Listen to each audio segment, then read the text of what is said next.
আগের ভিডিওতে তোমাদের বলেছিলাম যে আমরা ওখানে চা খেতে খেতে আলোচনা করছিলাম যে কোথায় যাবো না যাবো। তো সেই সব আলোচনা করা শেষ আর আমরা বেরিয়ে পড়েছি আমাদের গন্তব্যস্থলে যাওয়ার জন্য। তার আগে এখানে তোমাদের দেখিয়ে দিই, আমরা কিন্তু একেবারে সন্ধ্যের টিফিন গাড়িতে নিয়ে উঠে গেছি, কারণ যেটা বলছিলাম যে আমাদের অলরেডি চিন্তা ভাবনা করতে করতে দেরি হয়ে গেছিলো, সেহেতু আমরা একেবারে খাবার সব বানিয়ে গাড়িতে তুলে নিয়েছি আর গাড়িতে যেতে যেতেই আমরা খেয়ে নেবো। আর এখানে বর কী করছে, এক এক করে সবাইকে দিয়ে দিচ্ছে। আর আমরা কি খাচ্ছি সেটা নিশ্চয়ই নতুন করে বলবার কিছু নেই, সবাই দেখতেই পাচ্ছ চাউমিন খাচ্ছি। আর চাউমিনটা আমাদের যে শেফ দাদা সেই কিন্তু বানিয়ে দিয়েছে।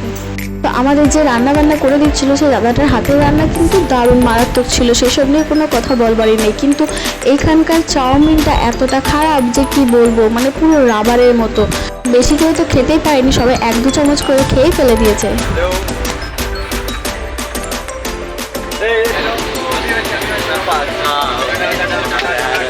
তো কোথায় যাচ্ছি না যাচ্ছি সেটা জানতে হলে পুরো ভিডিওটা দেখতে হবে। একটা খুব ভালো জায়গায় যাচ্ছি, যেটা তোমরা ভিডিওটা দেখলেই বুঝতে পারবে, তার জন্য কিন্তু পুরো ভিডিওটা দেখতে হবে।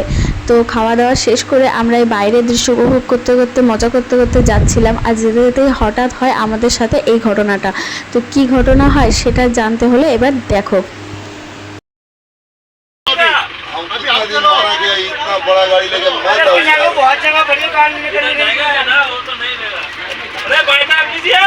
ওইদিকে জায়গা নেই, ওর চাকায়।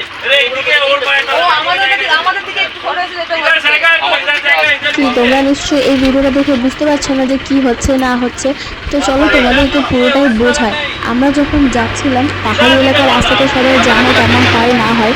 তো এই রাস্তাটা একটু খুবই অন্ধকার ধরনের, মানে লাইটের কোনো ব্যবস্থা ছিল না। তার মধ্যে রাস্তাটা ছিল ছোট, যে একটা গাড়ি যাওয়ার পর বড় একটা গাড়ি ঢুকে গেলেই সমস্যা। তো আমাদের গাড়িটা ছিল একটু বড় ট্রাভেলার্সের গাড়ি। ট্রাভেলার্সের গাড়ি কেমন হয় তোমরা জানো নিশ্চয়ই। আর আমাদের গাড়িটা ঢুকে এসে আর তার সাথে আর একটা গাড়ি চলে এসেছে, মানে এই মেয়েটা জ্বালানো ছিল না নাকি জানি না কি হয়েছিল। আমরা তো গাড়ির ভেতরে থেকে মজা করছিলাম, আমরা বুঝতে পারিনি যে কীভাবে জিনিসটা ঘটলো। তো হঠাৎ করে দেখি গাড়িটা এইরকম আরেকাটে আটকে গেছে। আর আটকে গেছে আমাদের গাড়িটা একদম পাহাড়ের মানে ঠেকে যাওয়ার মতো। তো দেখবে এই দেখো একদম শেষ দিকে প্রায়, মানে এর থেকে আর না এগোনো যাবে না পেছনে যাবে। আর আমাদের গাড়িটার পাশেই যে গাড়িটা রয়েছে সেই গাড়িটা একদম সে খায়ের একদম শেষ দিকে, মানে চাকাটা যদি একটু ডিসব্যালেন্স হয় তো ওই গাড়িটা পড়ে যাওয়ার চান্স আছে। এইরকম একটা অবস্থার মধ্যে চলে এসেছিল। তো আমাদের সাথে এই গাড়িটা ফেসে যাওয়ার ফলে আর কোনো গাড়ি এদিক ওদিক তো করার কোনো প্রশ্নই ওঠে না। তো অনেকটা জ্যাম লেগে গেছিলো। আর এখানকার ড্রাইভারদের মধ্যে এতটা একতা ছিল যে কি বলবো, সবাই গাড়ি থেকে বেরিয়ে এসে সবাই মিলে কোঅপারেটিভ করে গাড়িটাকে এখান থেকে পাস করানো হচ্ছে। তো পাস করানোর পর আমি তোমাদের দেখাবো যে গাড়িটা কোন পজিশনে ছিল। তো এখান থেকে দেখো সবাই মিলে মানে গাড়িটাকে বার করে নেওয়ার চেষ্টা করছে। তো ড্রাইভারটা ছিল একটু বয়স্ক, তার একটু বুঝতে অসুবিধা হচ্ছিল নাকি জানি না, যে সে কি মানে আমাদের বলা হচ্ছে এক, আশেপাশের লোকেরাও বলছে এক, সে আর শুনতে পাচ্ছে না না বুঝতে পারছে না, আমরা ঠিক বুঝতে পারছিলাম না যে কী হচ্ছিল ড্রাইভারটার সাথে। তো যাই হোক কোনো রকমভাবে তাকে সেই জায়গা থেকে বের করা হয়। আর বের করার পর এবার তোমাদের দেখায় যে সেই গাড়িটা কোন অবস্থাটার মধ্যে ছিল। আমাদের অতটা ভয় ছিল না, কারণ আমরা পাহাড়ের দিকটায় ছিলাম আর ওই গাড়িটা ছিল খায়ের দিকে। তো এই দেখো এই জায়গাটার মধ্যে গাড়িটা ছিল। তো গাড়িটা আর একটু 19-20 হলে কী অবস্থাটা হতে পারতো বুঝতে পারছো। মানে কয়েক মুহূর্তের জন্য আমাদের সবার হার্টবিট একদম হাই হয়ে গেছিলো যে ভগবান কি হবে। ভগবানকে খালি সবাই ডেকে গেছি যে প্লিজ যাতে কারো ক্ষতি যাতে না হয়, কারণ আমাদের অতটা ভয় ছিল না, যারা ওই সাইডটাই ছিল যে গাড়িটা সেই গাড়িটার বেশি ভয় ছিল। তো যাই হোক ভোলে বাবার নাম নিয়ে সেই জ্যামটা কাটানো হয় আর সেই গাড়িটাও ভালোভাবে বেরিয়ে গেছে। এরপর আমরাও আমাদের গন্তব্যস্থলের দিকে এগিয়ে পড়ছি। মানে আমরা তো সবাই নাক কান ধরে নিয়েছি যে আর যাই হয়ে যাক, পাহাড়ি এলাকাতে এই রকম অন্ধকার হয়ে গেলে আমরা আর কোথাও বেরোচ্ছি না। মানে হয় না যে একবারই হয়, আর কখনো এই ডিসিশন আমরা নেব না। আর এইসবের মধ্যে তোমাদেরকে তো বলাই হয়নি যে আমরা কোথায় যাচ্ছি। আমরা এখন গৌরীকুণ্ড থেকে বেরিয়ে যাচ্ছি হচ্ছে ত্রিযুগের নারায়ণ মন্দির, যেখানে শিব পার্বতীর বিবাহ হয়েছিল। এইসবে গাড়ি থেকে নামলাম আর ধুলোয় ধুলো গোটা রাস্তা। এখন আমরা যাচ্ছি হচ্ছে শিব পার্বতীর যেখানে বিবাহ হয়েছিল সেই জায়গায়। তো চলো এবার যাওয়া যাক।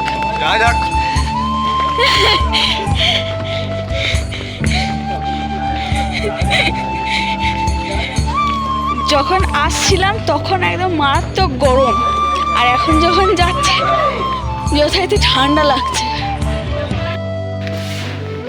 আর হচ্ছে এত তাড়াহুড়ো করে যাওয়া হচ্ছে, মন্দির বন্ধ হয়ে যাবে বলে তো তাড়াহুড়ো করে যাওয়া হচ্ছে, একটু শ্বাসকষ্টও লাগছে।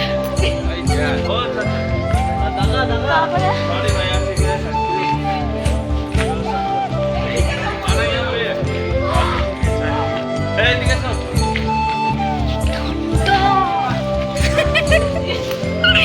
বেঁচেতে হয়ে যাচ্ছিল, মন্দির আছে এক জায়গায়, চলে যাচ্ছিলাম আর এক জায়গায়। যাই হোক এখানকার মানুষগুলো খুব ভালো, বললো তাই, নইলে আরেক দিকে চলে যেতাম, আবার সেই ঘুরে আসতে হতো। মানে তখন গরমে সবাই একদম লাফালাফি করছিল, আর এখন ঠান্ডাতে এখন সবাই লাফালাফি করছে।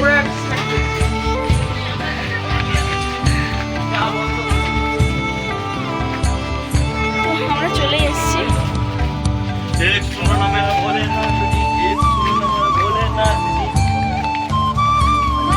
যা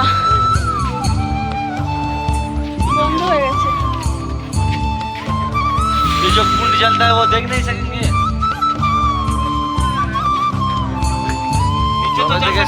যবে থেকে শিব পার্বতী বিয়ে করেছে তবে থেকে যে চলো একবার যাই না, অগ্নি পরীক্ষাটা হয়েছিল টাকাটা পর্যন্ত চলে কোনটা ওই ভিতরে যে একটা যেখানে ইয়ে করে দেওয়া হয়, খই খই যেরকম দেওয়া হয়।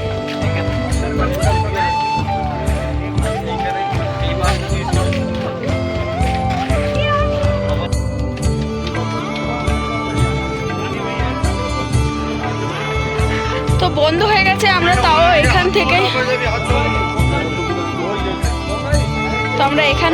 একটু দর্শন করে নেব।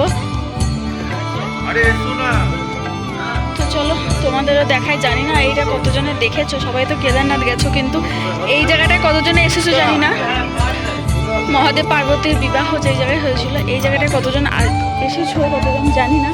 যারা যারা এসেছো তারা তো জানবে, আর যারা না জানবে তারা জেনে নাও আর দেখে নাও।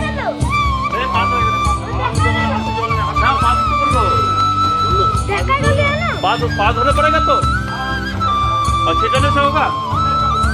মাথায় জল ঠিক আছে, এখানে কয়েনও ফেলেছে অনেকে।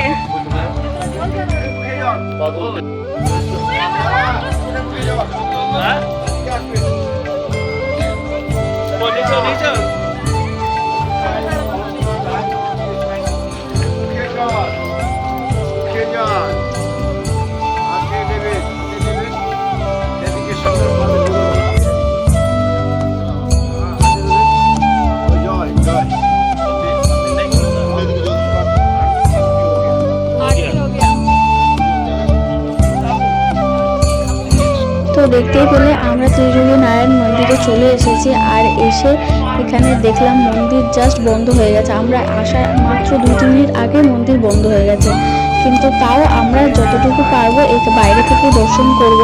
আর দর্শন করতে করতে এই জায়গাটায় আসলাম। এই জায়গাটা এখনও তোমরা দেখতে পাচ্ছ যে দুটো কাপল তারা এখানে বিয়ে করছে। আর এটা বলা হয় যে এই ধরমশিলাটা এখানেই শিব পার্বতীর বিবাহ সম্পূর্ণ হয়েছিল। আর এখানে যে কোনো নবদম্পতি হোক বা দম্পতি হোক, তারা যদি এখানে এসে বিবাহ করে তাহলে তাদের বিবাহ জীবন অনেক সুখের হয়, আর 7 জন্মের যে বন্ধন সেটা কিন্তু অটুট থাকে। এই ত্রিযোগী নারায়ণ সম্পর্কে আরও বাকি যে তথ্য আমি জানি সেগুলো পরে আপাতত বলছি। তার আগে তোমাদের দেখায় এখানে যে শিলা রাখা আছে শিব পার্বতী, সেই শিলাটাকে আমরা এখানে জল দিয়ে পুজো করে নিচ্ছি ব্রাহ্মণ দ্বারা। কারণ হচ্ছে এখানে বিয়ে তো আমরা করতে পারছি না, তার কারণ হচ্ছে মন্দির বন্ধ হয়ে গেছে। সবটাই হচ্ছে কপাল, কপাল যদি তোমার থাকে তাহলে কিন্তু হবে, নচেত হবে না। তো এইটাই ব্যাপার, আমরা সবটা মেনে নিয়ে এখানে ভগবানকে পুজো করে নিচ্ছি যে আমাদের বিবাহ জীবন যাতে সুখের হয়, আমাদেরও যাতে 7 জন্মের যে অটুট যে নতুন সেটা যাতে ঠিকঠাক থাকে, সেই মনস্কামনা রেখে আমরা এখানে পুজো করে নিলাম। তারপরে এখানে শ্বশুর শাশুড়ি মানে মা বাবা তারাও এখানে পুজো করে নিচ্ছে। আর এইরকমভাবেই কিন্তু নবদম্পতিরা বা দম্পতিরা এখানে এসে পুজো করে। আরও যেই জিনিসটা সেটা হচ্ছে কি এই ত্রিযোগী নারায়ণ মন্দিরটাকে কিন্তু অনেকে বলে থাকে ডেস্টিনেশন ওয়েডিং প্লেস, সবথেকে বেস্ট প্লেস বিয়ে করার জন্য হলে সেটা হচ্ছে গিয়ে এই ত্রিযোগী নারায়ণ মন্দির, যেখানে স্বয়ং মহাদেব পার্বতীর বিয়ে হয়েছিল। সেই জায়গায় এসে যদি কারোর বিয়ে যদি হয় তাহলে এর থেকে বড় পাওয়া বা বড় আশীর্বাদ আর কিছু হতে পারে না, আমার এটা মনে হয়। শিব পার্বতীর যে বিবাহটা হয়েছিল তার সমস্ত দায়িত্ব কিন্তু স্বয়ং বিষ্ণু নিয়েছিলেন। তিনি কিন্তু পার্বতীর ভাই হিসেবে সমস্ত দায়িত্ব নিয়ে তাদের বিবাহ সম্পূর্ণ করেছিলেন। আর যে অগ্নিকুণ্ডতে তাদের বিবাহ সম্পূর্ণ হয়েছিল সেই অগ্নিশিখা কিন্তু এখনো পর্যন্ত জ্বলছে। আর সেই অগ্নিশিখা কিন্তু 3 যুগ ধরে চলে আসছে, যার জন্য এই মন্দিরের নাম হচ্ছে ত্রিযোগী নারায়ণ মন্দির। এখানে মন্দির বন্ধ হয়ে যাওয়ার কারণে আমাদের কিন্তু কোনো রকমের পুরোহিত মশাই 1 পাক ঘুরতে বলেছিলেন। তো ওনার কথা মতো মেনে আমরা কিন্তু 1 পাক ঘুরে নিচ্ছি। আর এখানে যারা বিবাহ করে তারা যে 7 পাকে আমাদের বাঙালিদের মতো নিয়ম যেটা থাকে 7 পাকে ঘুরতে হয়, সেটা একই চালাতে আমরা 7 পাকে ঘুরি, কিন্তু এইখানের মতো এই ধরমশিলাটা এখানে 4 পাক ঘুরবে আর ভিতরে যে অগ্নিকুণ্ড যেটা আছে সেখানে 3 পাক ঘুরবে। এইরকমভাবে 7 পাক ঘুরে কিন্তু এখানে বিবাহ সম্পূর্ণ করে। তো আমি এই তথ্যগুলো যেখান থেকে সংগ্রহ করি না কেন তারই মধ্যে যদি কোনো কিছু কম বেশি ভুলচুক হয়ে থাকে তো মাফ করে দেবেন। আমাদের মন্দির পরিক্রমা করা প্রায় শেষের দিকে, এই ধাপিটাতে মাথা ঠুকলেই কিন্তু আমাদের মন্দির পরিক্রমা শেষ হবে। আর এখানে এসে আমার যে মনে ক্ষুব্ধ যে বাসনা, যে ইচ্ছেটা জন্মালো, সেই ইচ্ছেটা আমি ভগবানের কাছে চাইছি যেন সেই ইচ্ছেটা আমার পূরণ হয়ে যায়। এখানের যে মেন যে ফেমাস যে জায়গাটা বা যেটার জন্য এখানে এই জায়গাটা ফেমাস, সেই জিনিসটা যাতে আমিও আমার জীবনে উপভোগ করতে পারি। তো এটাই আমি মহাদেব পার্বতীর থেকে চাইছিলাম যে যেন আমারও ইচ্ছাটা যেন পূর্ণ হয়। তো এখানে ভগবানের কাছে আমি আমার ইচ্ছে প্রকাশ করছিলাম। আর আমার সামনে যে গেটটা তোমরা দেখতে পাচ্ছ, এই গেটের ভিতরে কিন্তু রয়েছে সেই অগ্নিকুণ্ডটা। আমরা কিন্তু কোনো রকমভাবে গেটটা ফাঁকা করে দেখেছি। আর এখানে শেষবারের মতো প্রণাম করে নিচ্ছি আর ভগবানের কাছে চাইছি যাতে আবারও আসতে পারি। আর এই মন্দিরটা অনেকটা কিন্তু কেদারনাথ মন্দিরের মতোই দেখতে। তো এই যে এটা হচ্ছে মন্দিরের উপরিভাগটা, লাগছে না অনেকটা কেদারনাথ মন্দিরের মতো? আমাদেরও কিন্তু সেটাই লেগেছিল। আর এখানে দেখো বউ কোনো রকমভাবে গেটটা ফাঁক করে দেখে প্রণামটা করে নিল। তারপরে এখানে ভাইও প্রণাম করে নিচ্ছে। তো সবারই প্রণাম করা হয়ে গেলে এরপর আমরা চলে যাব আমাদের হোটেলে। তো চলো এরপরে সবাই মিলে বেরোনো যাক।